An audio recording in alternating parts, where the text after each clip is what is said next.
people. How are you guys doing? So last week we helped a client finally to migrate from one of the major MDM tool to Intune. And I want to talk about the problems that we faced. And this is really interesting. There were so many problems that one video is not enough. But today we would cover only about Office 365 related problems that we faced. So if you have used Intune, you know how it works. Things that every other MDM tool can do within fraction of seconds, Intune would think, sleep, wake up. Next morning, if it gets nice tea, it would think, okay, fine, I would deploy your applications. Otherwise, if the mood is not nice, maybe even next morning you won't get. You have to wait till the evening. It's such a pain. You fight when the necessity arises. Now fight! Fight! Fight! Fight! Guess I'm not in the mood today.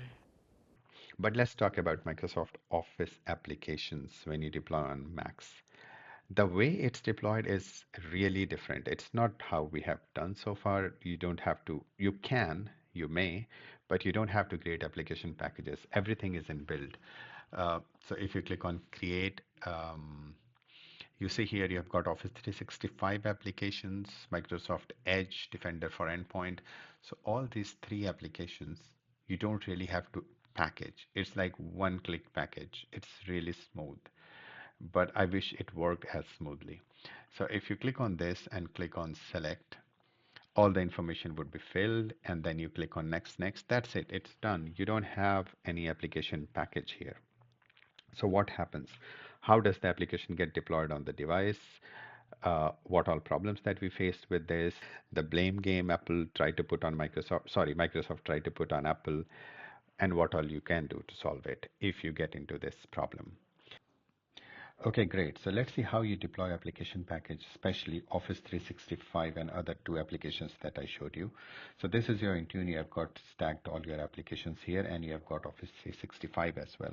And as you know, that when you are creating application package in the last screen, you get an option to deploy it on your devices or group of devices, the intra groups, and you deploy stuffs on those. So what it does is it doesn't throw anything on the device directly. Instead, it invokes something called install application command. And this is something that uses the APNS service to go on the devices, not directly. So this is first thing, probably I will show you detail about it. As soon as you deploy it on the devices, Intune is is your MDM server. It tells the APNS service, okay, I've got stuffs for the devices. Could you please tell your devices to go and take the install application command that I'm sending on the device? And this is almost instantly, and the device comes and takes the install or triggers according to the install application command through Intune. Now, install application command just has the URL inside it for the manifest file. And this is number 2 that I want to show you later, what manifest file is and how it looks. But in short, the application command has the URL for the manifest file. So what happens is the manifest file gets read and triggered. And what manifest file has is the list of applications that you want to be installed. So it has the URL for the app. Okay, so wherever your application is hosted, this thing has the URL, and using that and the instructions, a bit of it, and using that URL and the instructions, it has the application name and all, and the bundle identifier. The device goes to the URL and downloads the application on the device. So when you deploy the Office 365 application, it doesn't go directly to the device. Instead, it goes through the install application command, which goes through the APNS service, and then it installs the manifest URL. And the manifest URL would have the URL for the application package that actually needs to be installed and some more instructions around it. So this is how it gets installed. Now, because there is an APNS service getting involved in the middle, and when we were testing for this client and the application was not getting installed, they were saying it's because of APNS. But Apple was saying your other two applications are getting installed correctly. Why are you talking about APNS problems only for Office 365? Could it be your application is big? Could it be your repo is creating problem while downloading the application? It could be something else. because for every other command that goes through APNS, not just install application command, it's going successfully. So we were, stuck in the middle. We couldn't do much. But fortunately, there are two other ways of deploying application packages through Intune. You don't really have to rely on the Intune's inbuilt only.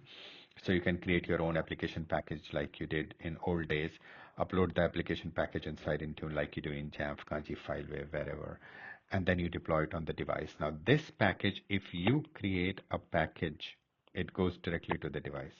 Okay. And the third option was Microsoft was saying, okay, if this is not working, then don't deploy a PKG because it's too big. You deploy a script. Um, in our case, it bash or whatever. And the script would go to the MS repo and download the package from there. So this is the PKG is one way and bash is second way and Intune's own is third way. I would prefer the third way first if it works properly. In our case, ultimately it started to work. So right now we have a backup script going that checks if the application is installed or not. If it's not installed, then it downloads from the repo and installs on the device. But if it installs, it says, okay, everything is there. We don't need to take any action. And then, it's one-time run script, so it just runs and stops, never runs again. So this is the backup that we had. We used Microsoft's own script, which is pretty complex. It's like overcomplicated, but it does the job without doing any extra work in that. Back on the computer. So what we are doing is looking at the details about install application command. So if you go to the documentation URL in device management, you have got install application command. So Apple's own documentation. So we as admin cannot directly use this command. It's inside the MDM solution whenever you design it. So what it does is install application command comes with some more install application response and more things. And if you want, you can go to the URL and try to see what it does. But maybe today is not the right time. So this is the install application command. Now, how the manifest URL looks like is um, and this install application commands works for enterprise applications, which means, like third-party applications and applications hosted on App Store as well.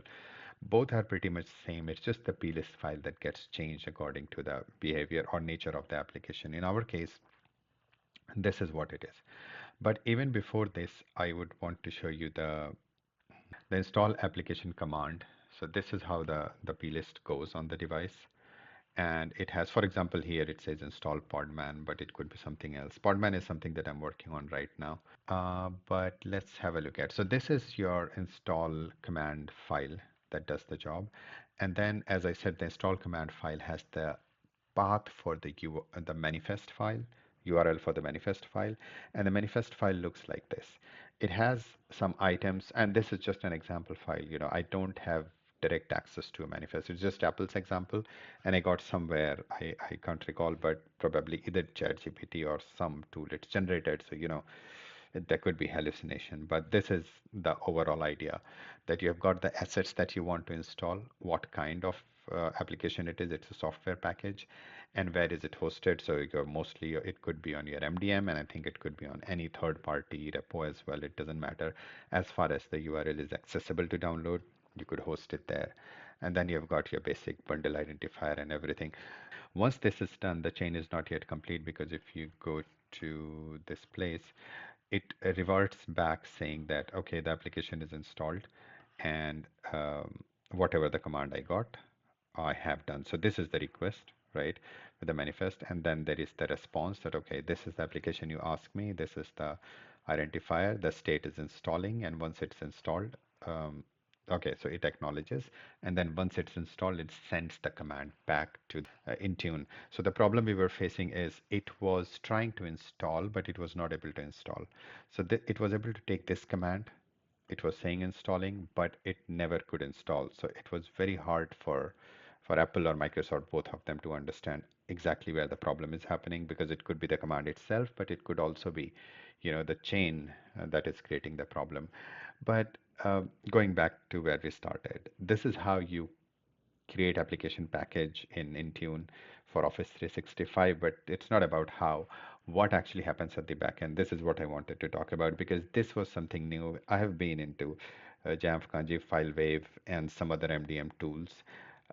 I never saw in depth unless we got into this problem and we started troubleshooting. But I hope it is helpful for somebody out there. So next video we'll talk about the Podman application creation. But if you have anything else, any comments, any correction, please feel free to let me know. Have a good day, good packaging, and good MDMing.